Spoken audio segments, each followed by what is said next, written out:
C'est-à-dire la force dans les mains, c'est ce que ça veut dire. C'est-à-dire que maintenant, quand on dit Yadaim Yede Esav, quand on dit les mains, c'est les mains de Esav, ça veut dire que c'est des mains qui sont séparées de la bouche, qui sont séparées de la prière.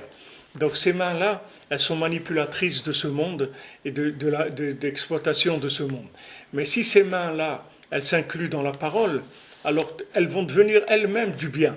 C'est pour ça que Yaakov, il a déguisé ses mains en Esav. Parce qu'il est venu chez Yitzhak, il lui a dit, tu sais papa, moi, pas de problème, moi je peux aller là où il est Esav. Il est à la bourse, moi aussi je vais à la bourse. Où il travaille, moi aussi je vais travailler, j'ai pas de problème. Parce que là où je vais travailler, ça va devenir un Beth Midrash. Là où je vais travailler, ça va devenir un endroit de Gdusha.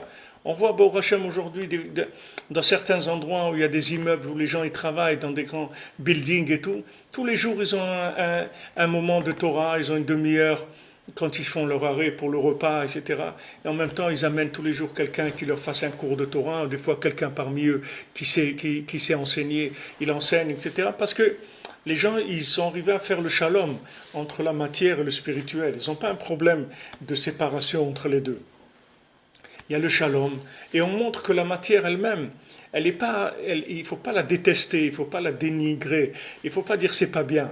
Il faut dire que la matière, elle est bien, seulement il faut la connecter, c'est tout, pour faire sortir le bien qui est en elle.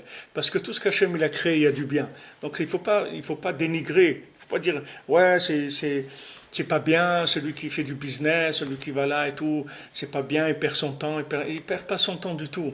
Bon, Hachem, tout ce qu'il fait, c'est extraordinaire, et tout ça, ça enfante des oladot de Gdusha.